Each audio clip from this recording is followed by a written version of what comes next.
Good evening, friends. It's Friday evening, the 10th of October, and tonight we are starting our continuous reading of the first book of Kings. We won't actually read tonight, though. We're just going to take a moment to go over what's in this book, First Kings. It's worth noting, by the way, and you will see this when I put up the overview, that historically, First Kings does not stand alone. In the Hebrew Bible, what we know as First and Second Kings are, in fact, historically, originally, one single book, one story. The rise and fall of a kingdom, or two kingdoms.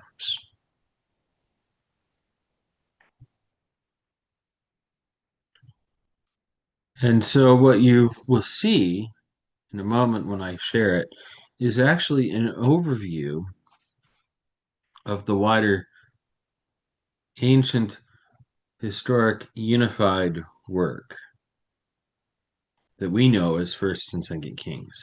I'm only going to walk through the First Kings portion of it because, well, we treat the two as separate, keeping in mind that they are one, but nonetheless we treat them separately, and we'll read them separately. So, First Kings. There are 22 chapters to First Kings. First Kings is primarily the story of bringing the monarchy from the highs of highs, David's reign. David, who was not a perfect king by any means, David was not a perfect person. And yet, David, as king of God's people, as man of God, is put forward as the ideal, the typical. So much so that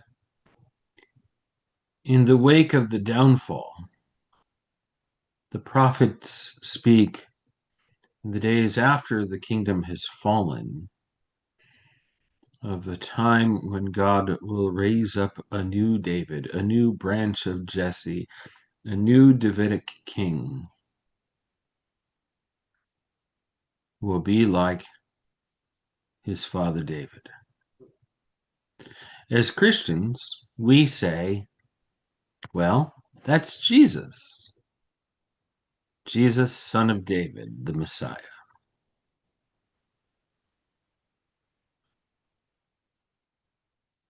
From a Jewish perspective, though, that doesn't fit. From a Jewish perspective, I would dare say, from what I know, there's still overwhelmingly this sense of either we don't know who this is that the prophets speak of, or the prophetic words have never been fulfilled. Not yet.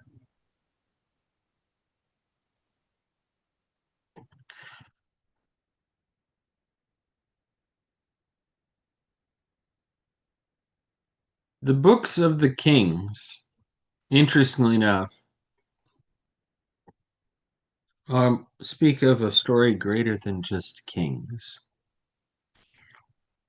The story of the kings is and always must be of kings and prophets.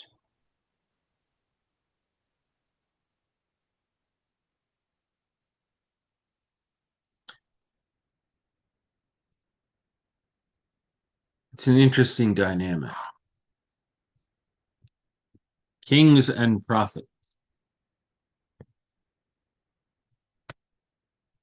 What are kings to do? Lead Israel in worshiping God alone.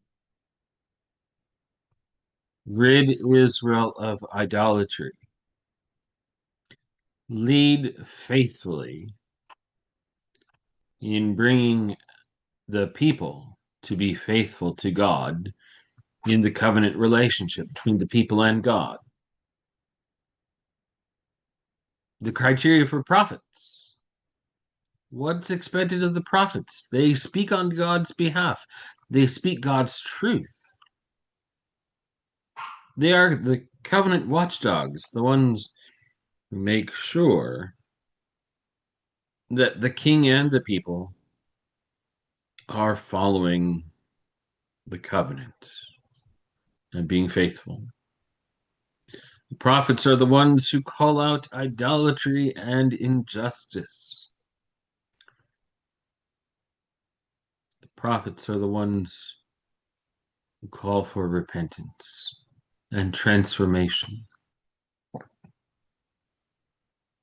Prophets are the instructors of Torah, the instructors of God's instruction, who tell the people, including the king, how to act.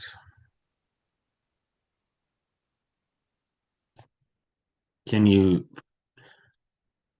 get a feeling that there is and can easily be a rub there? True leadership, true authority is in this model shared. The king and the prophet lead together. Well, kings don't always like to share leadership, do they? They don't always like to share authority, do they? At points, we will hear stories of prophets who were part of the king's court, who were, in fact, the king's officials, and those prophets weren't very good at being prophets most of the time because it was more important for them to win the favor of the king than to be favorable to God.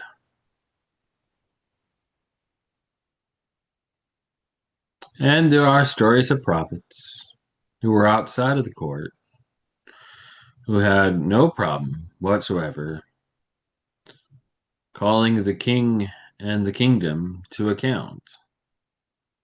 And it didn't always end well for them.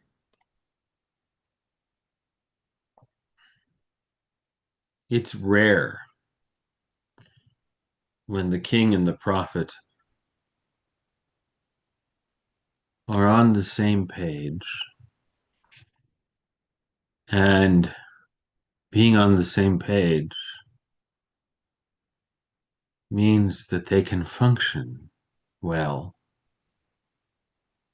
Even when the prophet needs to call the king to account. Thinking, for example, David and Bathsheba, the wife of Uriah. He has this affair. He tries to cover it up by having Uriah killed and tries to take Bathsheba as his own to legitimize the pregnancy that is the result of the affair. Nathan calls him out on it. Nathan brilliantly does so.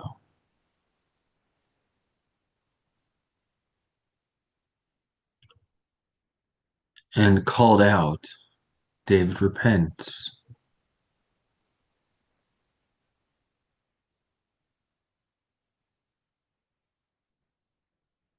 It's a great example of how prophet and king should work together.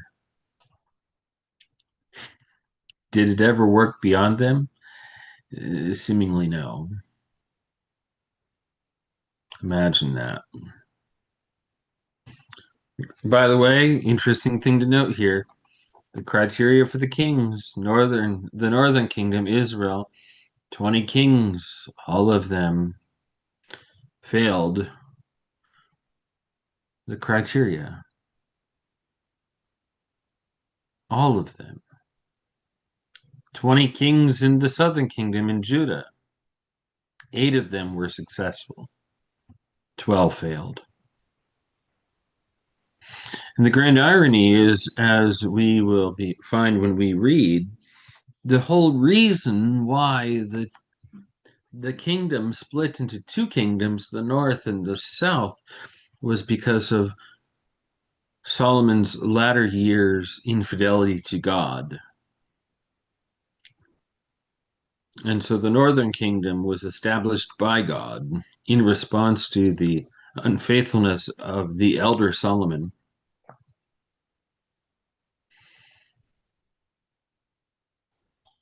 And the kingdom that was broken off was completely unfaithful. The kingdom that remained, flip a coin.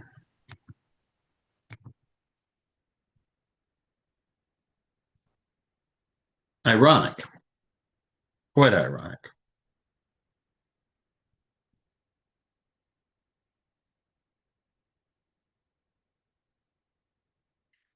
So, First Kings. The first 11 chapters are about Solomon's reign. Solomon succeeds David, and there's a lot of drama in there. Oh, there is a whole lot of drama in there. Complete with 2 brothers in David's lifetime, near the end of David's life, being put against each other for who is it that shall be king, and David having to step in.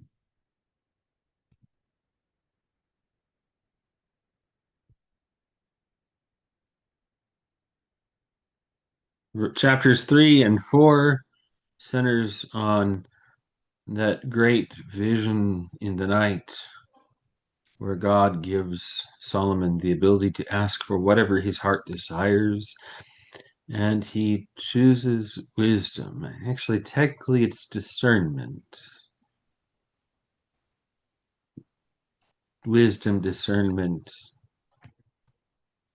they really are kind of the same thing, aren't they? Chapters 5 through 8, Solomon builds the temple that his father desired to build, but was told by God through Nathan, no, not you. Your son will do that. Verses 9 through 11, Solomon's downfall. The elder king becomes problematic. He becomes more like Pharaoh and less like David.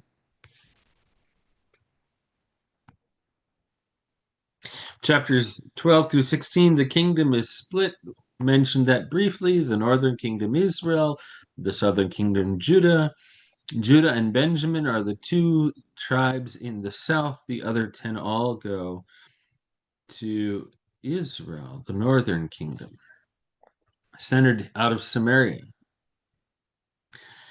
And oh, they find up incredible ways to mess things up and be more unfaithful than their ancestors in some ways, and exactly as unfaithful as others, including, yes, King Jeroboam sets up 2 golden calves, and as you can see there's a clear reference to Exodus.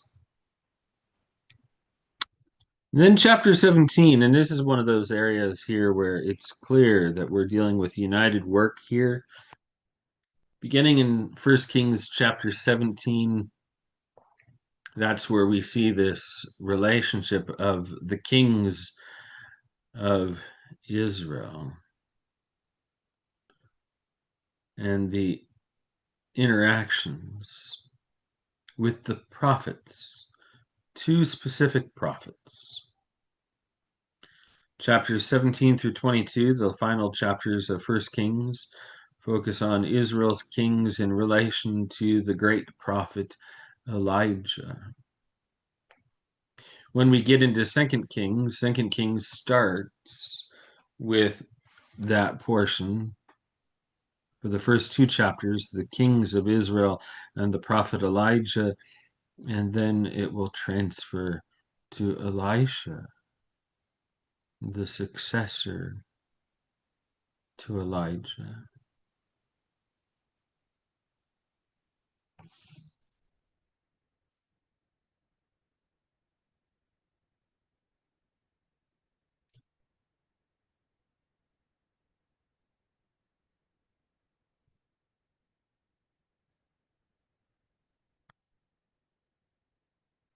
And then there's the tail end of chapter of Second Kings, but we won't get into that. Just basically let that scroll over here.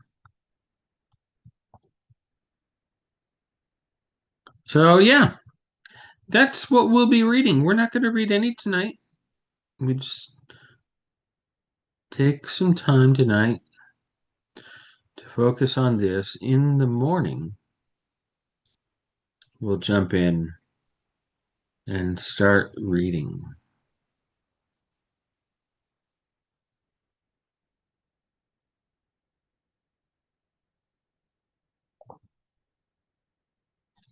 Oh, yes. That's a good thing to point out, too. This is all part of fulfilling the promises to Abraham, bringing to completion this story of development from a man, a family, to tribes, to a kingdom.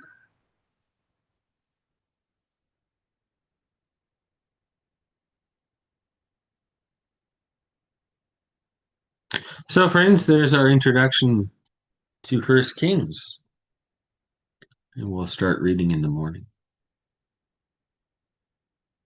That's it for this live.